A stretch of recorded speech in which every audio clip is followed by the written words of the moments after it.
Wrestling fans around the corner, around the world, I'm Dan Marty. MJ up in the house. He's loving that fab old pop, baby. It's Thursday night. It's 10 o'clock. It's a thirsty Thursday, is it not? Yeah, I think it is, and that's why I'm looking at Fireball. I got some right here. This root beer stuff is good.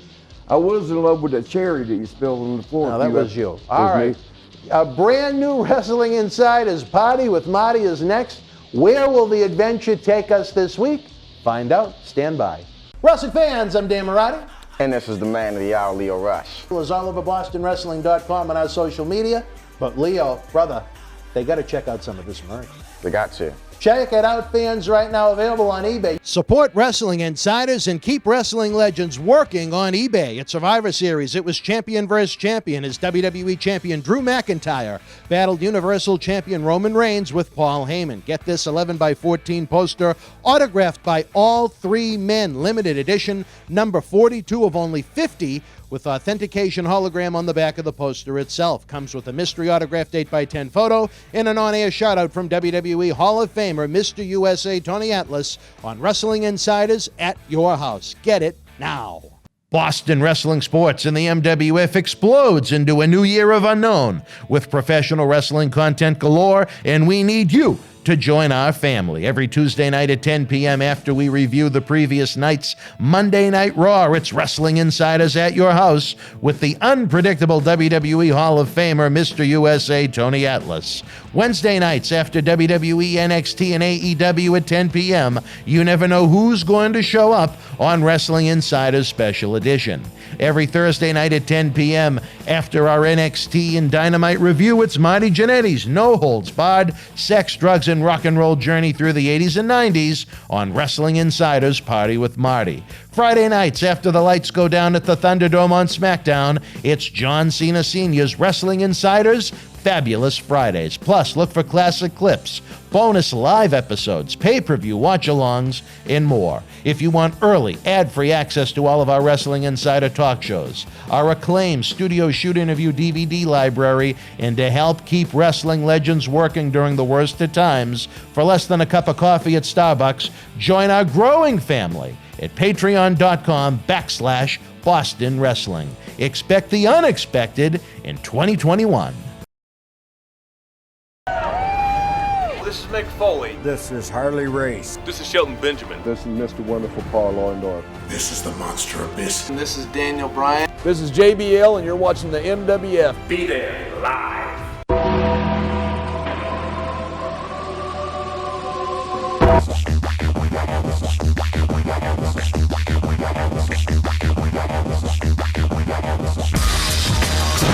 All right, wrestling fans, welcome back as we continue our in-depth look at the great year that was in 1989 in the World Wrestling Federation. Marty, I ask you this as we discussed WrestleMania V at great length and some of the superstars involved last week. Let me ask you this, where business was so hot in 89. We talked about March 18th, that day where you, March 18th, where you and the Brainbusters were underneath Hogan and Bossman that sold out MSG and the Boston Garden in the same day. 36,000 fans. At the other time, I remember on another loop, Macho and Warrior were doing title for title matches, which came to Boston in February of '89 that year. What are you doing? I forgot I wore this last week. Oh, all right. Well, all right, we can get this right. Let me know if you still hear me, Matt Daddy. Yeah, we don't want to have any interference like that. But in your, oh wait, oh boy, here we go. Yeah, I wore that last week. All right. Well, you attention to detail, to say the least. And the week before that, I had this on. And you still have the mic on? Yeah. I can't see. Can you hear me? All right, good. Do you think it was the right call to take the title off of Macho? Do you think it could have been, the heel turn could have been held off maybe for another year and let Randy continue to run as he was white hot as the champion? Hogan was white hot on his tours. So much. Warrior was getting hot on his tours. You had so many top guys that were over at that point. Could there have been a different WrestleMania main event and kept Randy as the champion? I don't know. Would it have hurt business to hold off on giving Hogan the belt again? I don't know. I think it kind of worked out. At the time it was actually happening, we felt like what you just said. We're like, man, right now? I mean, but then after, was it WrestleMania 7 when Macho dropped like 7 of his finishing, the elbows? elbow after elbow after elbow. Like one was his finisher, but remember he was going to finish Warrior off, and he gave him about 6 in a row, and Warrior kicked out. We're like, that should do it. I mean, if you're going to be like an invincible person, and it kind of did. It put Warrior. Oh, it was. Well, we're talking 1989 now, when Randy was the champion as a babyface. That's what we're saying. The way they did it, it seemed to. At the time it was actually happening, we all had questions. At the finished product, we're like, oh, okay, it worked. We didn't really understand. A lot of times shit worked and we didn't understand why. Well, at the end of the day, though, it was one less top babyface he had the headline in those shows. Right. You know what I mean? As far as the A, the B, and the C teams go. Right. I mean, you had, in the beginning of But it's like 1989... what they say now in football, next man up. Again, just some loaded shows. You had Hogan headline in one, Savage headline in another, Warrior headlining another. That's a hell of an A, B, and C team. Do you know that when they did the replacements, when everybody started fleeing, you know why I say fleeing?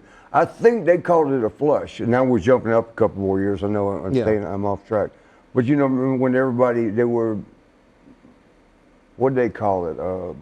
Well, they were getting the older guys out of there. I mean, Gene, everybody went to WCW. Yeah. They oftentimes, all of us there they didn't tell us.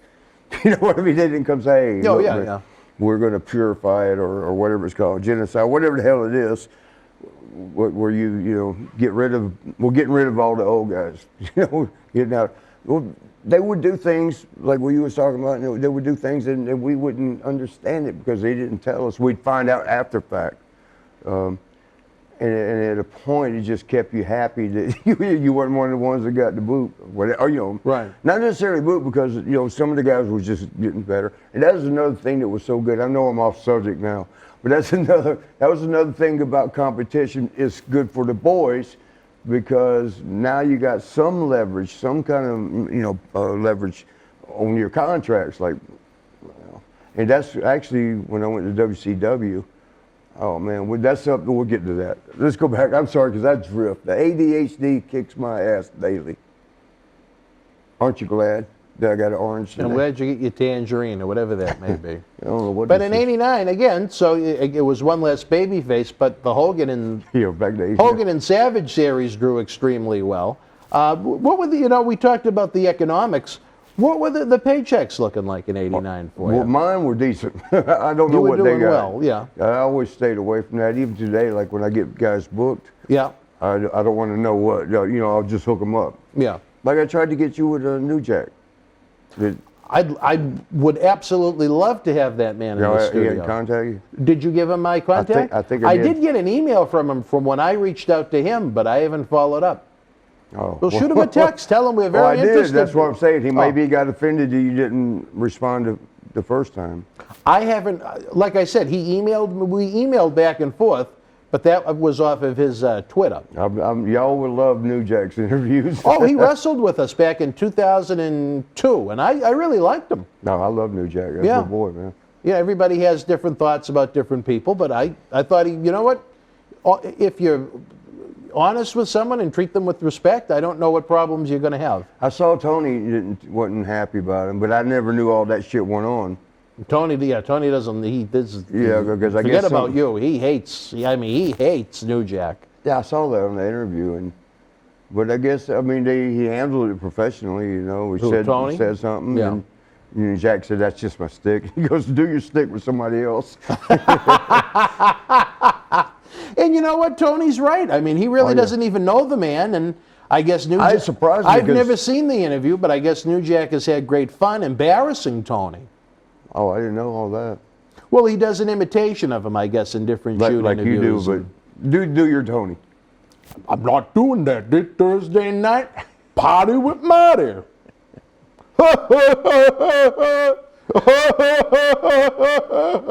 That laugh.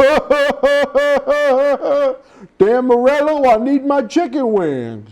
Do you think that laugh is exaggerated or is real? No, it's real. Yeah. How the hell did he Because in socializing with them, I've heard that laugh. I wonder when he was a kid if you laughed like that. In third grade, I don't know. You know what they would have done? Tony's just a very boisterous individual. I guess is the best way to put it.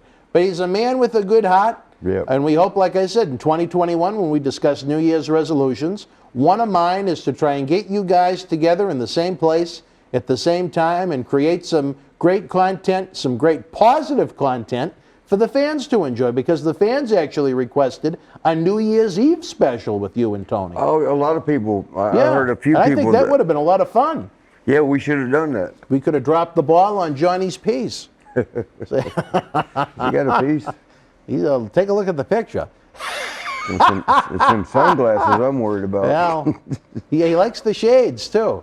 He's actually producing John Cena Sr. socks with his face on them. When they come scented?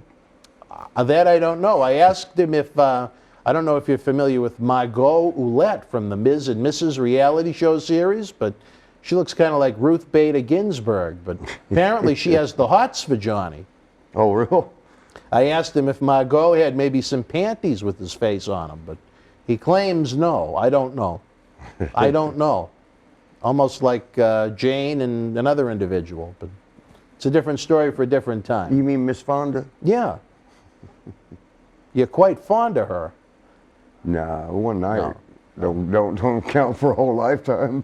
Don't judge me by one night. You're quite fond of her, huh? Yeah, well, Yeah. don't judge me by one night.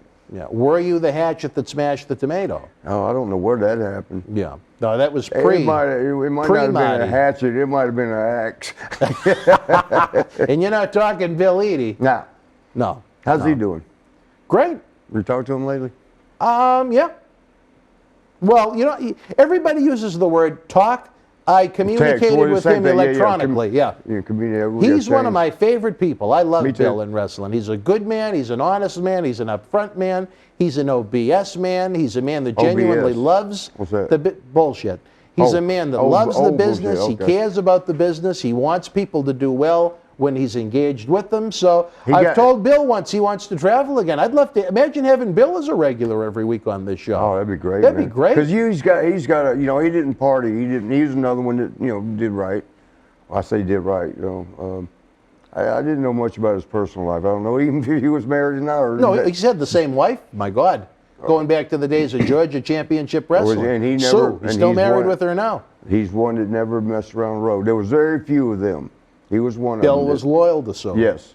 And, he saved me. That's probably why he's still married. He kind of saved me over in Austria. You were telling us that story. I did tell you. Oh, you told us that story in an episode we filmed last night, which would be several weeks back. But Oh, I told it. Oh, you did, yeah. But they lowered me down by yeah, the. yeah. And then you saw the red light back at home, and Oh, with the, yeah. So that was Man, I told that last night.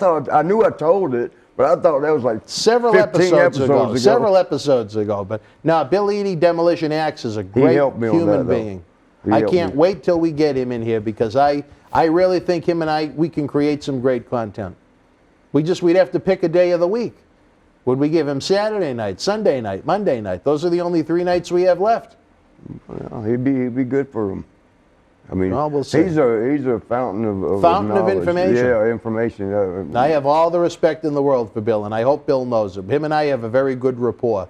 Yeah. He's someone whose opinion I trust, because I've asked him, his thoughts on different guys at different times about coming in, and he's not the type that wants to try and whore the booking out for himself. Right. He'll give his genuine opinion. Right. You know what I mean? Yeah, yeah. He spoke when I asked him about you over the summer when you first came in the summer of 2020. I asked him what he thought of you, and he spoke very positively of you.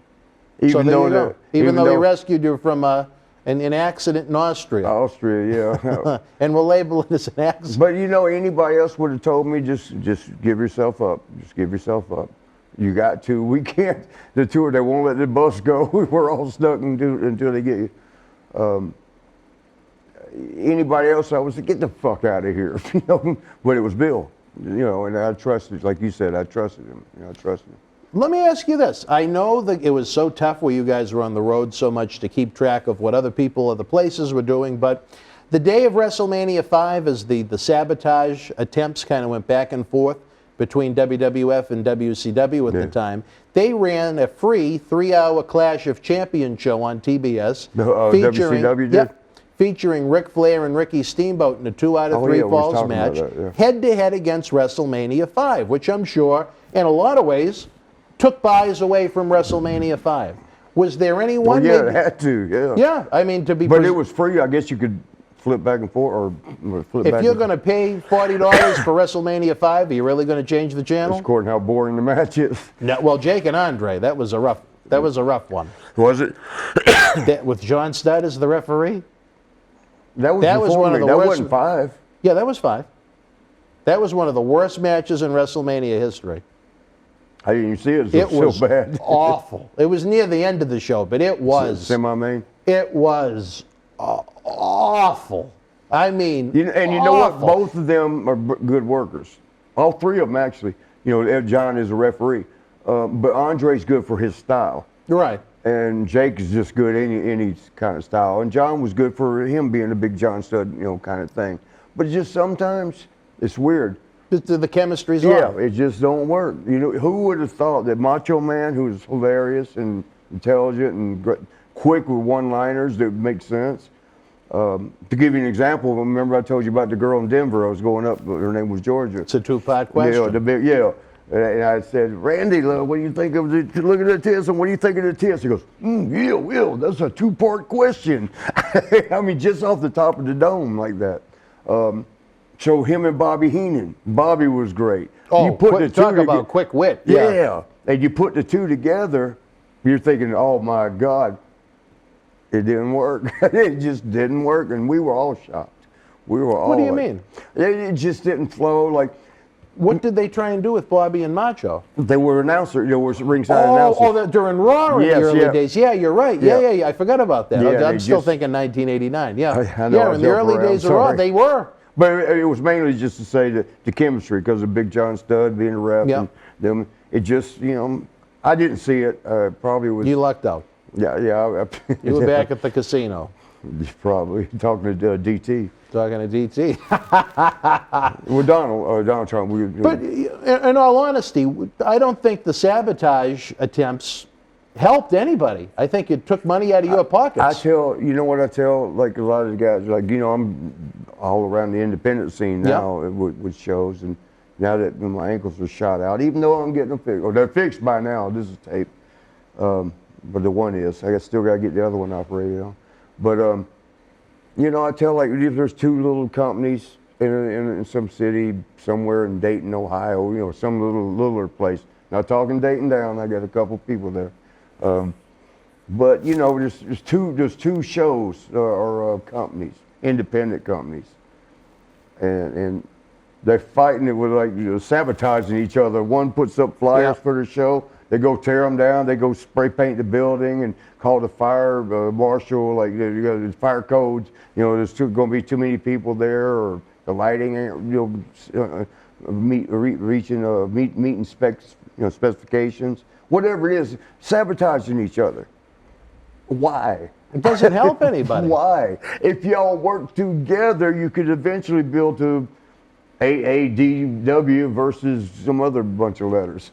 Well, WWF wasn't interested in that. And I mean, they went to great lengths to sabotage NWA's pay-per-view efforts. You can understand WCW wanting a little retaliation, but in the end, maybe the cable companies were the ones that were pissed the most, because they lost out on those pay-per-view buys, and they were getting 50% of the pie. I heard Fox News got bought out by some left-wing people. When? Well, this is airing like what? Where were we at, March? Well, but I mean, in November of 2020. Yeah, something like that. Yeah. Oh, I didn't know that. Yeah, so that's now, interesting. So now, well, at the hotel, I don't know if y'all noticed because y'all got home late. We all did, but I turned on. I watch Fox News because they give you both sides. The other ones just give you one side. I turned it on, and yesterday, was it yesterday? Yeah, when I first got here. Well, yesterday, they had the Fox network. They was like, well, we're negotiating with them. They wouldn't here in Boston, and probably Dish. Dish sucks. Don't ever get the Dish satellite. You're not a Dish guy. Nah, fuck. Excuse me. F them. But they had the Fox blacked out. and said, and they do this. So like, oh, we're negotiating with them. They don't want to do business. They put it on Fox, right? Yeah, they put the heat on them. Yeah. But you got your CNN and your headline news, which is all owned by Turner. Turner don't own it no more, does he? I think he might have some small minority ownership, but he's not. Once the AOL merger went through, and I think it was 2000, he lost the most of his stroke. That's probably why you wound up with Jane. But yeah, it was rounded. Oh wait, I didn't say something. But there was that Vince. But so this morning I got up when I went to the gym, and have my coffee and wake up good, and that same station that was blacked out had headline, and it says on the thing, I'm gonna take a picture of it to show my brother because he can't stand this shit. It says Fox News. It's a Fox News station, but you turn it on. Yesterday was blacked out, right? It's headline news. Well, headline news is on channel 18. You turn there, and it's headline news, and then CNN. So it's like and when I went to eat breakfast, when I told you because I owe you, for putting it on the room. It was two big ass TVs. And there wasn't that many people. It was only me and one other person in there. They were way off. I was where I could watch both TVs. It was the news. And it had headline news on one and Fox, CNN on the other. And I asked the guy, could I change the station? He goes, oh no, remote control. And we don't have no. So they got it. So my point is, it's almost. What is the difference in what Korea does and China does? Is gives you information they want you to have and blocks all the other shit out. What's happening right now? Fox News is because it's more the right wing getting pushed on out. And you're on Fox Network where you usually tune in. They got headline news, so you're only seeing what. And as I say, what's the difference in what we're doing now and what Korea and China does? Because you won't see no negative shit about the country on over there or what they're doing. Well, as we get out the fishing pole and try and reel you back into the world of 1989. So in 1989, I had just turned 29. I just paid my house off. Life, that's pretty good. 29. The house clear. You had almost no debt. 20 or 28. Making good money. Actually, 88 was when I moved to Orlando, and we were making good money. By the end of '88, I paid the house off, the whole thing, so I didn't have a mortgage every month.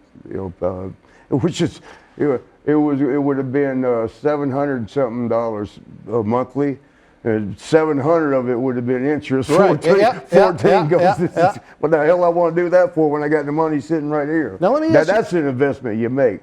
We touched upon it briefly during WrestleMania V. Our buddy, the Superfly Jimmy Snuka, returned to the World Wrestling Federation after a 4-year sabbatical after a lot of his medicine problems and the Nancy Argentino incident. Jimmy was. Is that the one that fell off or? Hit the head. Is that the one that died? The one that died, yeah. Okay. I guess is the PC way to put it, because I like Jimmy an awful lot. Me too. But the evidence kind of paints a certain story. I don't know what the evidence was. What we had heard was she bumped her head or something. Yeah. And he had to get to the garden or somewhere, wherever they were. He had to get to the show, and he left her, and he came back, and she was that way. But his story was, when he came back. There were several incidents where the police had to be called over domestic issues between the two. Oh, of really? them. Oh, yeah. So I think it was a violent end for Nancy. And she had a mafioso daddy. Argentino's Italian, yeah. And that's why everybody was like, uh-oh, for Jimmy. Because at the same time, Buddy Rogers was almost his Virgil. He would have to drive Jimmy from town to town, and they were neighbors. So I guess Buddy Rogers' wife and Jimmy's wife at the time, they knew about what an abusive man he could be in his moments of rage. And I guess... he went off the deep. I've seen it a few times. And I was told a couple of WWE Hall of Famers helped clean up the mess of the Nancy Argentino passing that has never been reported in any of the... I heard when he did the book, whoever did it for him, because he can't read. I don't know if you knew that, Jimmy. Oh, no, I know that, yeah. Yeah, I didn't know it till one time because we got real close. I love Jimmy. He'd come on, he goes, brother, which baggage claim? He goes, and I'm like, it says right here, he goes, brother, I can't read. So, you know, he wanted me to go show him where our bags Yeah. were coming, you know, thing. And I never knew he couldn't read till that moment, you know. How is? I'm sorry. No, I was just going to say it was funny, man. A couple years later, he's in the dressing room. And Fuji, you know, Fuji was known for ribbon. Oh yeah. You know, completely, you know, I'm not paying attention much, and Jimmy's over there reading the sport. I look and he's got the sports page. He's right in the middle of the dressing room, reading the sports page, and you know, I'm like, Jimmy, how did? Because I was interested, you know, it was baseball. Like, how the Braves doing? He goes, looks like they're doing pretty good, brother. And I'm thinking, why is he looking all over the page for it? and so I'm like, oh, okay. Well, they don't tell me that it looks like they're doing pretty good. And then, but when he's holding it up like this, Fuji comes over and takes a lighter and lights it right here, and it starts flaming up, and he throws it in the air, and he kicks his chair back and falls, and he gets up, and he gets all mad at Fuji. He goes, "I should kick your ass for that, brother." And he goes out in the dressing room, and I'm sitting there, and it finally hit me. I was like, Jimmy can't read. So why did he have the newspaper? And I went. That was all the setup. It was all, you know, they were in on together. But he went into the next dressing room. I walked up and I said, Jimmy, that was funny as hell. Oh, what you mean, brother? Oh, it was a rib the two of them set Yes. up together. Oh, to make people laugh. Yeah. I see what you mean. Yeah, like Fuji really Yeah. lit his paper and scared the shit. I said, brother, I know you can't read. He just patted me and just laughed. You know, with that Jimmy laugh. He's a good man. He was Super good. And you know, I like Jimmy an awful lot. I have fond memories of Jimmy. But how was Jimmy with the medicine in '89 when he came back? Was he still heavy into the medicine? I mean, he had to have been heavily gassed up to look that way at his age. He was at an advanced age when he came back. When in '89? Yeah. Well, when I met Jimmy, it was '86. In AWA, AWA, you know, he had that run with Colonel De Beers, which, thank God, because that lifted up. We would have died a lot quicker. That was just when I started watching wrestling, and that was a hot feud. Yeah, Yeah, it was. Because Colonel De Beers was doing the South Africa, you know, racial thing. Yeah. Jimmy, you know, took offense to it, and so that was, we were doing a lot of partying. Yeah. We did a lot of cocaine back then. We don't do that now. But a lot. And, you know, Jimmy never said no. Whatever. So his habits really didn't change. No, but, you know, and what we had heard about Jimmy, and actually we did so much back then that it would go all the way into the next day, and you knew we got to stop, got to get some sleep, because we had a show that day. So you want to get a few hours. And we didn't have no downers. Usually you'd have some alcohol. That'll bring you down from that. Because it's the worst feeling in the world to do cocaine all night and then suddenly stop. You know, like, oh, no, because it hurts, man. It just hurts. It's like you just want to shoot yourself in the head to get it over with. Yeah. But, you know, you ever did? No. But Jimmy, I guess, was coming down. We heard, I wasn't there for this, but he was the main event in Madison Square Garden. And it was so hard getting in the garden. They had a back driveway that all the fans knew it, that it went underneath, you know, to the Madison Square Garden. Fans would get out there, you know, because they knew the boys were coming in, they're seeing who's that. They would try to get autographs. You can't stop, because if you stop, they'll be climbing in the car. You know, that's, of all the places I've been in, Madison Square Garden is the craziest to get in and out of. And still to this day. Is it really? Yeah. Wow. Because we used to go up to the Ramada. It was Ramada up the street a little bit, about 4 or 5 blocks, and we'd get in the ambulance. About 5, 6 of us A get lot in of the guys ambulance. would do that. Yeah, and you go in the ambulance so the people don't know who it is. They just think an ambulance coming through. And then when you had to leave, you hoped the ambulance was still around, because if you went out in your own car, I mean, they would get in front of you. You're either going to have to run over them, or you're going to have to try to roll the window down and sign. I'll never forget one time. I'm sorry, we're off 89 That's again. okay. One time we was in a cab. We took a cab, me and Sean, and the cab driver, he had no clue. I mean, New York City cab driver, and you don't know about the garden. No kid, nice. yeah, no, right, yeah. And he pulls in there, and everybody's like, they saw us. You know, they see us. Oh, it's the Rockers, and here they come. Swarm the car, and he stops. We're like, don't stop, go. And I'm pushing him like, go, man, don't stop. And he's like, he panicked. He was like, what the hell's going on? We'll go. And he couldn't. Now they're all in there. And he goes to roll the window down because they're, you know, holding papers like and flashing.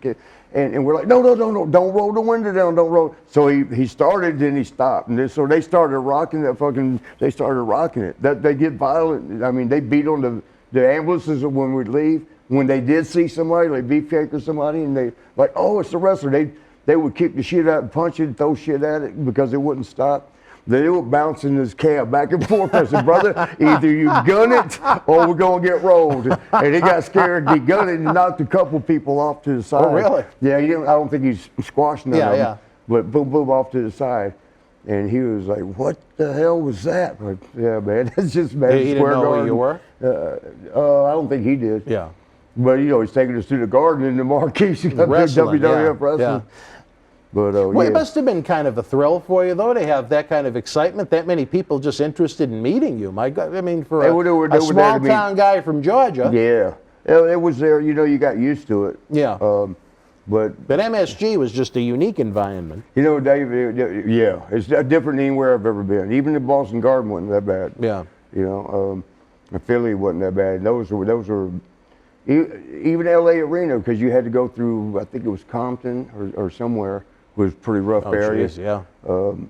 You know what they used to do? I mean, I think that's the first time I met Snoop, but I don't know because I partied a lot and I forget a lot.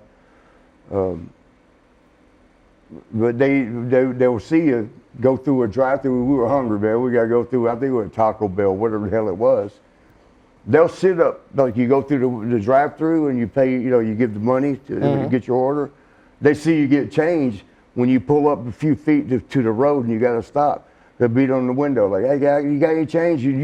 They just saw you. You're like, oh, I ain't got none. Then they get fucking aggressive. And I think Snoopy that one time called it off. He was like, no, don't you know who that is? I think there was a couple things that happened there. But, I mean, it's just it's crazy-ass scams you went through when you go through Compton. To get to the arena, you had to go through there. It was The only way, yeah. I mean, you could take, I don't even know. I mean, none of us wanted to take a chance because you get lost there. We know this turn and that turn. Don't go out there and get, oh, I'm lost. Roll the window down, hey. A couple of white boys over there going, where do we go? Your car ain't going nowhere from there because they already got the tires off of it. Yeah, but the Garden still crazier than anywhere I've ever been. You know, I think I've been to 37 countries. 37, wow. Yeah, about that. I mean, you know. Give or take. Yeah. Probably a little less, but close. It's close enough for a lot of places. I'm talking about third world places where I got pictures that I'm going to send you a shitload of pictures. I'm going to send you links, so we'll swap. Okay. And there was one place, it was some islands. You know, all them islands look good on TV and on postcards because they show you the tourist area. Yeah. But they don't show you right next to us that shit on the beach. It's like brown sand and people are starving and they're walking around picking up. There was one place, I don't know, not in the Bahamas, but something like that. You know, you would think, you always hear the good part of it. We were on the bus and it was American, you know, everybody knew it was Americans and the wrestlers because, you know, it's a big deal in these little islands. And all these kids are out there doing this. Oh, please, food. They're asking you to give them food, give them food. You know, and that has an effect on you. Sure. You know, you're looking down and you're thinking, I suck, man. Joe Biden's president, fuck. Then you look down and you see these kids doing that. Like, you know, probably under socialism, but you see that and it really affects you, you know. I mean, it's hard to be happy after that, knowing these kids are going up to Americans, you know, doing this, wanting food, you know, and then you try to complain about your life. You know? Well, maybe if Tony Atlas was there, he could have had his chicken wings and the kids could have had the residue that would be coming out of the side of his mouth. But he don't clean them good when he eats them? Like I said, it's like the back end of a snowblower as I sit here trying to dodging the little debris of the chicken wing that comes in my direction. One day. He knows. We've talked about the debris. Y'all have, but now you're telling the world. well, no, we've talked about it on the show. Oh, yeah? Yeah. Him and I really have no secrets. It's almost violent when he gets into the chicken wing. It was almost like when you muff dived Jane Fonda. Why do you guys say that? I didn't ever say I did that. Was there any debris? Do you know Tony? Tony's got to be like 70 years old. No, Tony's 64. But you see how he's built for 64? Well, he's still a personal trainer. Oh, he is? Well, up until coronavirus. And he still works out every day at the YMCA. Yeah, but you see how he's 64. He's still got guns, baby. Oh, I bet he's strong. Did they do an arm wrestling thing one time about 10 years ago where Tony was coming in to arm wrestle somebody? I don't remember that. I can't remember who it was. He was managing Mark Henry about 10 years ago in WWE. I remember that. Yeah, I remember that. Yeah. This was like some arm wrestling thing, and we're looking at Tony's. He's still got them big ass arms, like shit. Yeah, he's still in great shape. He still lives. He in his basement garage. He still has weight sets, so he's been able to do that even during the That's lockdown. what I got. I have to set up. You have to be creative, though. That's all. Well, yeah. But so Jimmy was in. Would you say he was in Oh, rough so shape going when he? to the garden. Yeah. So we're going back to. Boy, did we just veer way the fuck off? Excuse my language. Madison Square Garden. Yeah. He'd been gimmicking up. Like I said, now this is a pretty popular story. Madison? Yeah, Madison Square Garden. No, Medicine. Oh, Madison. Yeah, he's been Not doing Madison Square Garden. No. Yeah, Madison Square Garden. And there's is that Quake? No, that's not Quake. Is it? No, that's whatever that is new. I can tell by the set. But the one that splashed the snake was Quake. You sure about that? Yeah, John Tenta. Yeah. Earthquake. I liked him. Oh, that is new. So okay. MSG, Snuka, cocaine. What do we got? Jimmy was, practicing Medicine. Yes, all night long. Like a doctor. Yeah, practicing. And PhD in medicine. He was. You go to Madison Square Garden. He's in the limo, and it's appearing tonight. Jimmy Superfly Snuka on the marquee, right? And he comes around. They come around to that where I told you the little driveway thing that you go underneath the building to get out to go. And they seen the limo, and they come rushing around, and somebody said, "It's Snuka, it's Snuka." Man, he was over in New York, probably bigger than Hogan at one. I don't know. Huge in New York, Yeah. equal, Yeah. if not right equal. Yeah, some to people Hogan. said he was big time. After he did that dive off the top of the cage, that was it. Everybody loved him. Remember that? Yeah. But so they're like, Jimmy tries to get out the car to say hello because Jimmy's a very loving person. Yes, very friendly. And they're going, Jimmy, Jimmy, Jimmy. He opens the door and they're like, Superfly, Superfly. And they're screaming and going. He gets back, he shuts the door and he tells the limo driver, "Not today, brother. Drive." And turned around and left. And he no-showed the main event because he didn't want to deal with that part of coming down when you're miserable. Can you imagine you're surrounded with hundreds of people, beating on your car? So he was coming down and then he no-showed the event? Jimmy. He's not today, brother. Drive.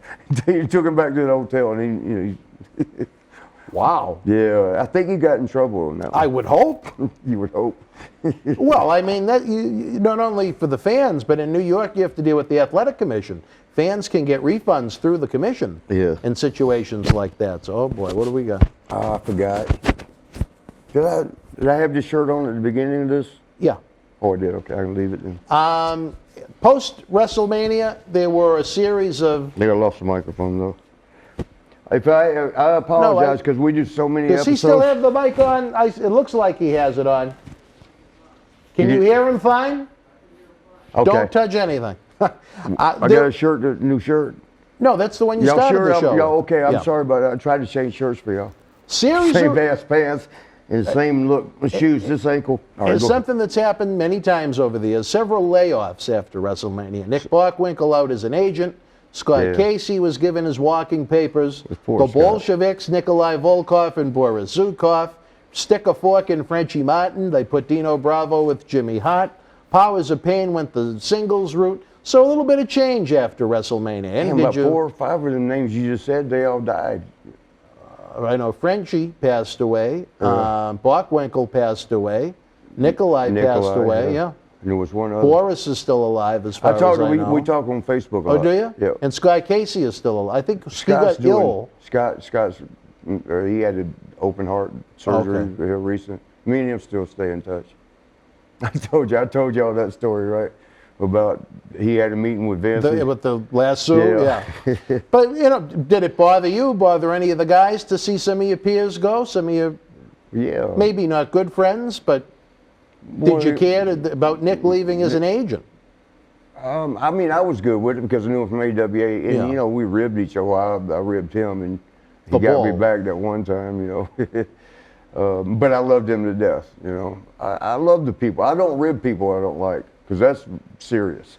You know? Yeah, right. You know, I rib people I like. You know, I joke, I prank on people I like.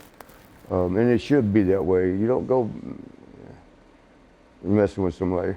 I've told this before, but talking about ribbing and shit like Pat Snuka. I told you the flight. There's been a few flights from hell, but when you have 300 a year, there's going to be a few of flights. Yeah, yeah. 3 or 4 years, that's over 1,000 flights.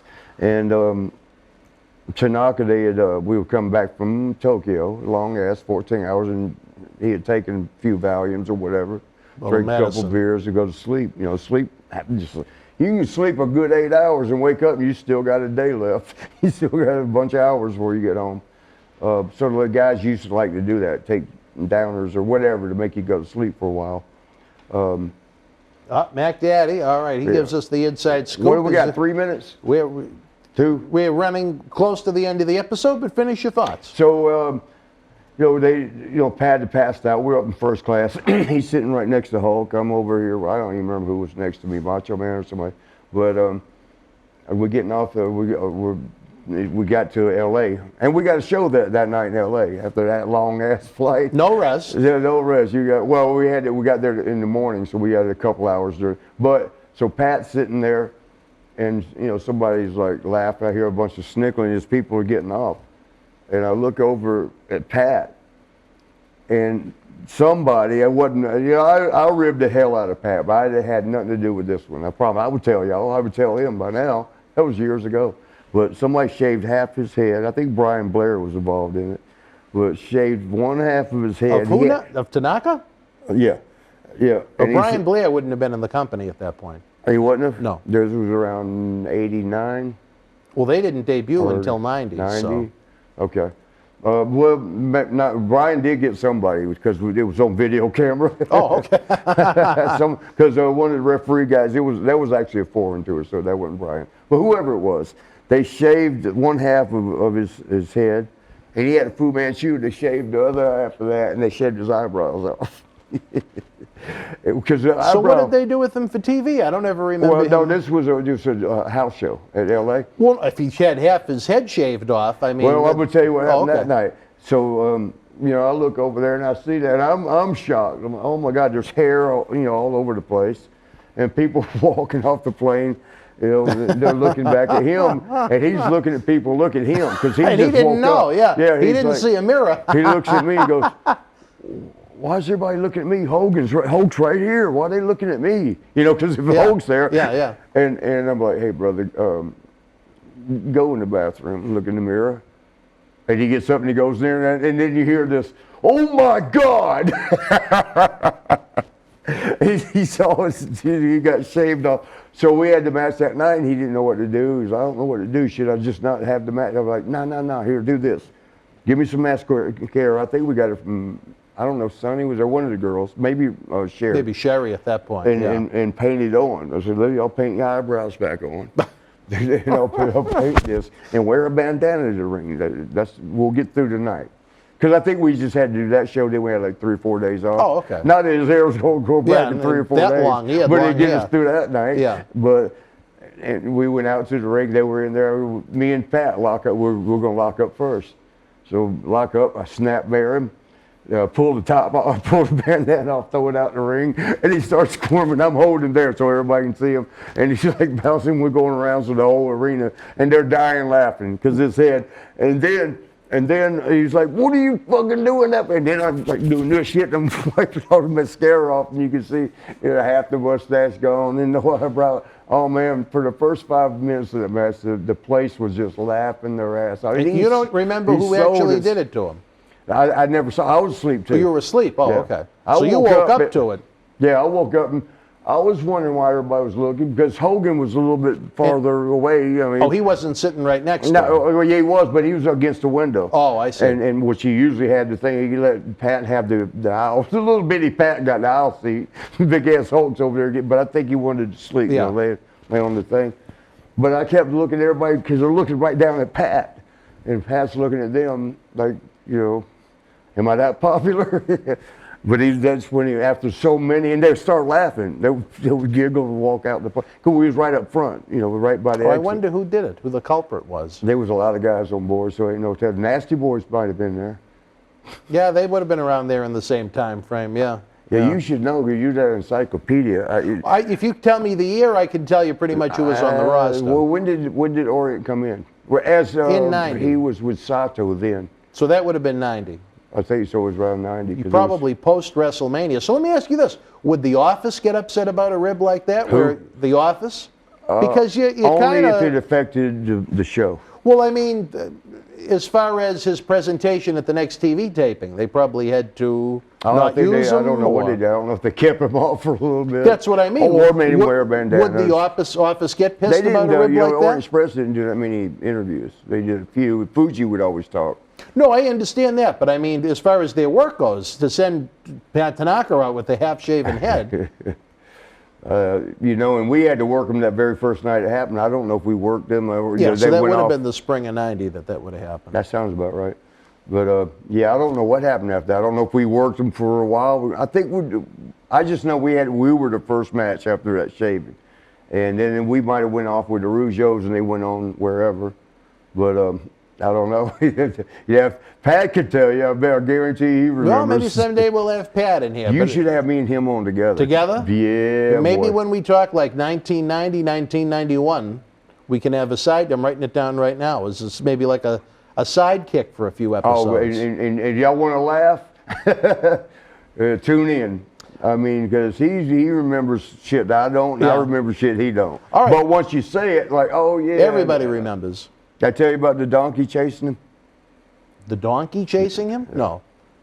Let's save that for when we get into the Orient Express time of your career in WWF. We're almost As we there, wrap aren't we? up, no, we're not even close. As we wrap up this show, any thoughts about any of those guys that got canned? I know you traveled. Which ones you said again? Scott Casey, I know you traveled a little with him. Yep. Bockwinkel, I know you would rib back and forth with him. Yeah. I don't know if you had any relations with Frenchie Martin or the Bolsheviks. Yeah, I liked your Frenchie. We were good. You liked Frenchie? Yeah.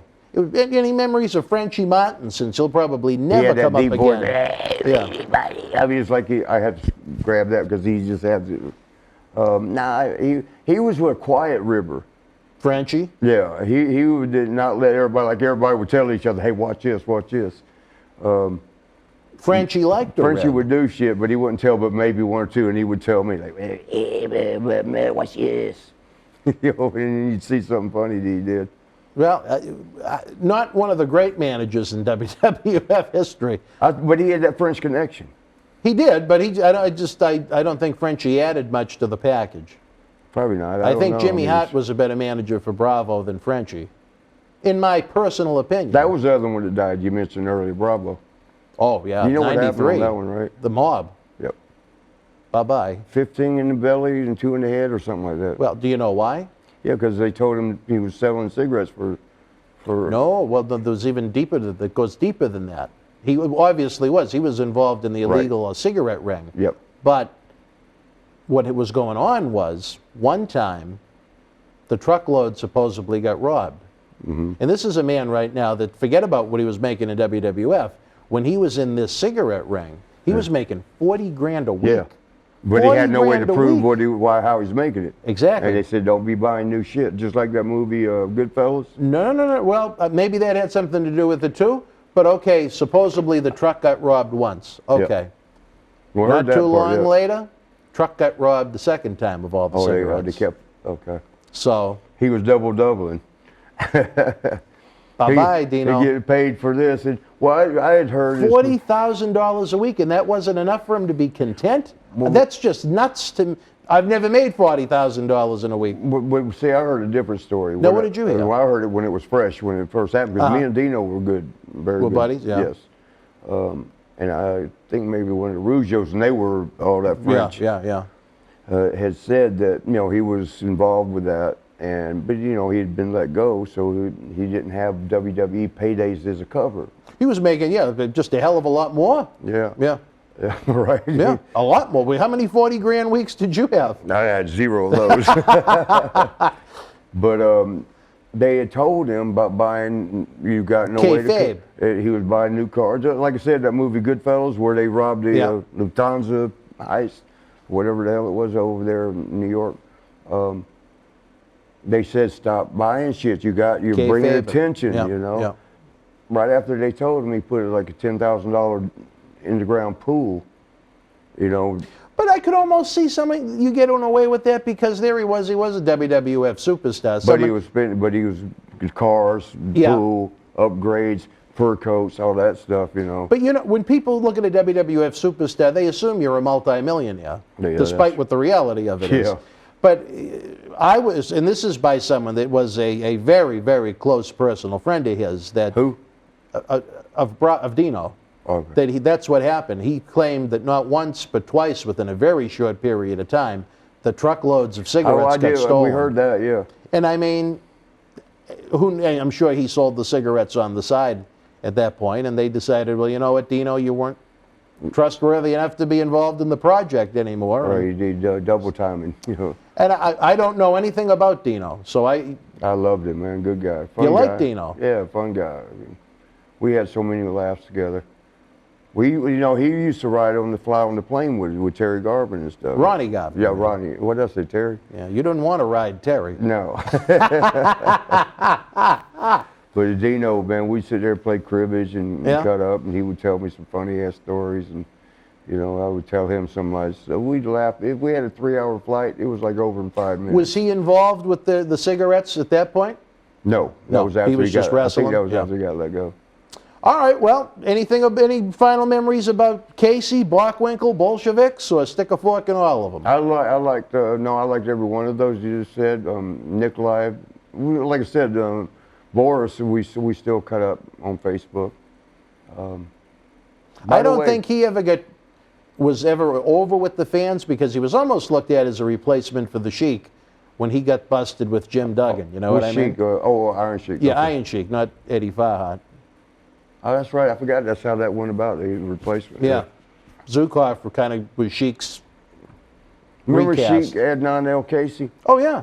General Adnan. Yeah, General Adnan. We'll get there in 91. All right, wrestling fans, we're running out of time on this one, but we always have time for you. If you're chatting with us in the premiere, don't forget that super chat button. It helps us keep the lights on, keep the legends working. We love having you here. We have a lot of fun with all of our regulars. We don't want you to forget about the Patreon. Where for the cup of coffee at Starbucks, you help keep the Wrestling Legends working. You get early ad-free access to all of our Wrestling Insider in-studio shoot interviews. You get access to our studio shoot interview DVD library, those classics with the Sheik that have been heard around the world on the Howard Stern Show and so much more. Couple bucks.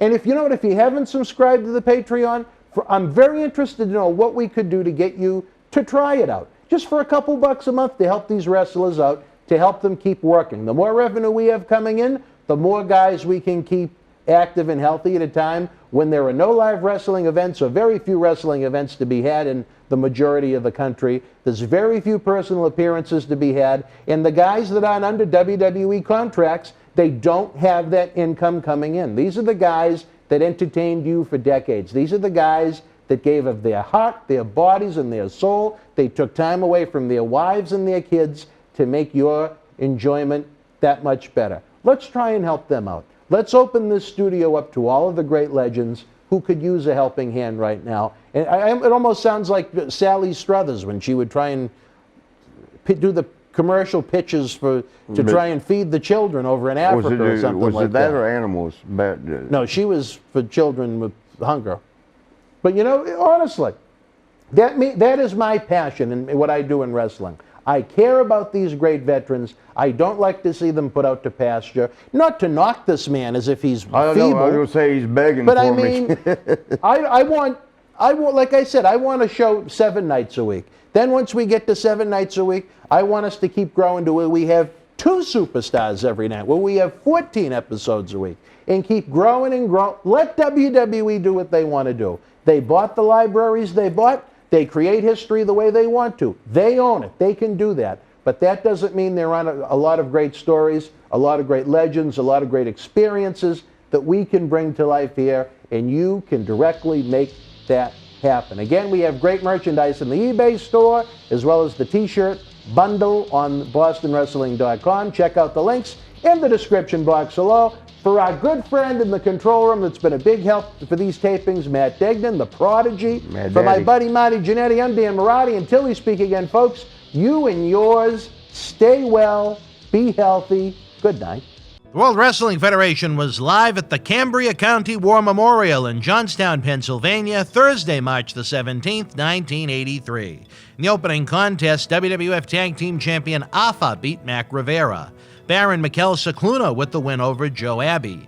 Pete Sanchez defeated Bill Dixon. Salvatore Bellomo victorious over Jose Estrada. Superfly Jimmy Snuka beat the crippler Ray Stevens. And in the main event, Andre the Giant and Rocky Johnson defeated WWF Tag Team Champion Alpha and Captain Lou Albano, who replaced Sika. If you were in Johnstown live, share your memories in the comment section below. Use the link in the description box to keep Wrestling Legends working in our eBay store and on our acclaimed Patreon streaming service so we can bring you more interactive superstar shoot interviews to relive the good old days of professional wrestling. Check it out.